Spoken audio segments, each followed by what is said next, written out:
Back to our YouTube channel. आप सभी का राजरत्न गुर्जरनी इस यूट्यूब चॅनल में आप सभी का स्वागत आहे। तर आज आपण पाहणार आहोत एका मातेचे कारकून ते कलेक्टर एक प्रवास।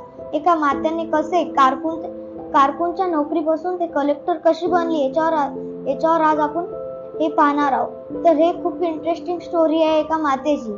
तर चला आपण आपली स्टोरी सुरू करूया। तर सर्वात पहिले त्या मातेचं नाव होतं मिन्नू। तर मिन्नू कानी एक कारकून होती आणि ते कारकूनची जॉबला जात होती। तर कारकूनच्या जॉबला जात होती तर तिचे पप्पा लहानपणीच वारले असल्यामुळे तिच्या पप्पाची जॉब मिन्नूला भेटली होती। तर मिन्नूच्या आईने तिचा लग्न जोशी सोबत केलं होतं। जोशी पण एक खूप चांगला माणूस होता। जोशीने कानी मिन्नूला कानी शिकवायला खूप मदत केली। तर तेवढंच नव्हे तर मिन्नू पण शिकली। तर मग पांडे साहेबांनी तर एके दिवशी कानी त्याच्या ऑफिसमध्ये पांडे साहेब आले।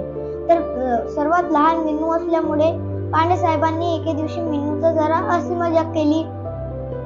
तर मग दुसऱ्या दिवशी पांडे साहेबांनी कानी तिला एक काम दिलं की तू पांडे साहेब म्हणाले की तू कानी मला 8 घंट्यात एक फाईल कंप्लीट करून दाखव। तर मिन्नूला माहित होतं की फाईल 8 घंट्यात कंप्लीट होऊ शकत नाही, या फाईलला 12 घंटे लागतातच। तर मग पांडे साहेबांनी म्हणल्यामुळे तर मिन्नूने कशीबशी रात्रभर जागून ती फाईल कंप्लीट केली। आणि ते पाहून कानी पांडे साहेब हक्कबक्क झाले आणि ते म्हणाले तू ही फाईल एवढा लवकर कशी काय केली। ते अभ्यासाबद्दल एवढी रुची पाहून पांडे साहेब म्हणाले तू कानी IAS ची परीक्षा देऊन बघ, तू नक्कीच लागशील आणि यशस्वी होशील। तर मग मिन्नू म्हणाली बरं, आणि जोशी पण तिला सपोर्ट करत होता की तू परीक्षा दे। तर आखरीला 12 नोव्हेंबर 2021 रोजी मिन्नूने परीक्षा दिली आणि काही दिवसानंतर 2022 मध्ये तिचा निकाल लागला आणि ती प्रथम मार्काने पास झाली होती। तर ती खूप खुश होती आणि आणखीन तिला दुःख झालं की तिची मैत्रीण लागलीच नाही। तर तिला दुःख झालं आणि ती नाराज झाली। तर तिची मैत्रीण म्हणाली मी पुढच्या वेळेस ट्राय करीन, तू लागली ना बस झालं। तर मग मिन्नू खुश झाली आणि ती तिच्या घरी आली। आणि त्याच्या आधी कानी तिने काय केलं तुम्हाला माहित आहे का? तिने रातभर जागून अभ्यास केलता।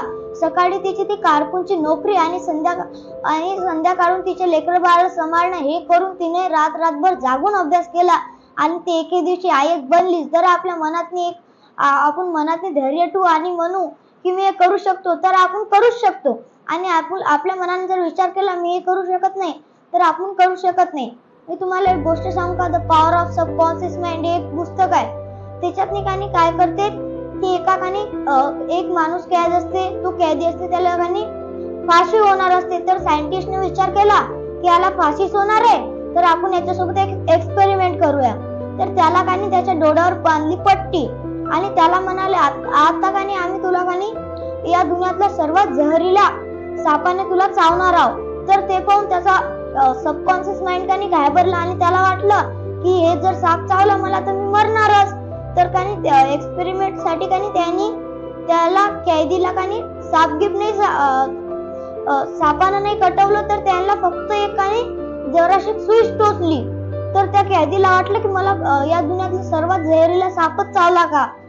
तर त्याने हे विचार करत तो मेला, कारण की त्याचं सबकॉन्शियस माइंड तसं म्हणत होतं। जर आपलं सबकॉन्शियस माइंड म्हणत असेल की आपण हे करू शकतो तर yes I can do it, आणि जर आपल्या सबकॉन्शियस माइंडने म्हटलं आपण हे नाही करू शकत तर आपण हे कधीच करू शकणार नाही। तर आपल्या सबकॉन्शियस माइंडला एक बनवून द्या की आपण कानी हे करू शकतो। अशी काहीच गोष्ट नाही जी आपण करू शकणार नाही। तर आपण आपल्या स्टोरीवर येऊया। दुसरी स्टोरी आहे अंजलीची। अंजलीला डोळे नव्हते तरी ती IAS ची परीक्षा क्रॅक करून लागली। तर अंजलीचे पप्पा कानी एका मेडिकल कारखान्यात कानी काम करत होते आणि तिची बहीण श्रद्धा आणि तिचा भाऊ दर्शन हे दोघं पण होते आणि तिची आई पण होती। आई फक्त कानी घर सांभाळत होती। तर मग कानी एके दिवशी कानी अंजली कानी खूप लढत होती आणि म्हणाली माझे डोळे खूप दुखत आहेत बाबा, मला काहीच दिसत नाहीये, तुम्ही लाईट बंद करा बाबा, माझ्यासोबत मजाक नका करू। तर ऐकून तिचे बाबा लढू लागले आणि तिला 2 घंट्यावर कानी एक दवाखाना होता, त्या दवाखान्यात नेलं आणि त्या दवाखान्यातल्या डॉक्टरने सांगितलं की तुमच्या मुलीचे काही डोळे 15% कमी झाले. तर हे ऐकून तिचे बाबा खूप रडायला लागले. तर मग अंजलीनं तरी हार नाही मानली आणि तिच्या बहीण भावाने तिला मोबाईल चालवणं शिकवलं, कारण की तिची दृष्टी कमजोर होती. त्यामुळे तिला ऑडिओ बुक्स खूप ऐकायला आवडत होत्या. पहिले तर ती असेच गाणे गिणे ऐकत होती, पण नंतर तिचं इंटरेस्ट ऑडिओ बुक्स ऐकावर वळलं. ऑडिओ बुक्स कशाच्या, तर IAS ऑफिसरवर प्रेरणादायक ऑडिओ बुक्स ते ऐकत राहिली. तर तिने एके दिवशी विचार केला की मी नक्कीच एके दिवशी IAS ऑफिसर बनणारच. आणि तिने स्वप्न पूर्ण पण केलं आणि तिचे डोळे नसून तिने रात्रभर जागून अभ्यास केला. तर काही दिवसानंतर तिचं डोळ्याचं ऑपरेशन झालं आणि तेव्हापासून तिने जे IAS ऑफिसर करते ते तसं करून बघलं आणि ते प्रथम मार्काने ते पण पास झाली. आणि मग तिच्या बहीण भावाने तिला नोट्स आणून दिल्या की तू हे नोट्स वाच आणि तू IAS बन. आणि ती जेव्हा त्या शाळेत जात होती, त्या शाळेतल्या टीचर्सनी पण तिला सल्ला दिली की तू IAS नक्कीच बनत. तर मग काही दिवसांनी तिने परीक्षा दिली आणि ती पण UPSC ची परीक्षा दिली आणि तिचा जिल्हा दिल्ली आला आणि मिन्नूचा जिल्हा वाशिम आलता आणि हिचा दिल्ली. तर हे सगळे जण जे आता लोक IAS ऑफिसर झाला आणि खूप सारे मोठे अधिकारी बनले, त्यांनी पण खूप संघर्ष केला आहे. आणि तुम्ही आमचा पुढचा व्हिडिओ राजरत्न बुक जर्नीवर मी लवकरात लवकर टाकणार आहे. तर या पुस्तकाचं नाव आहे लक्ष्य UPSC आणि याचा लेखक आहे सज्जन यादव.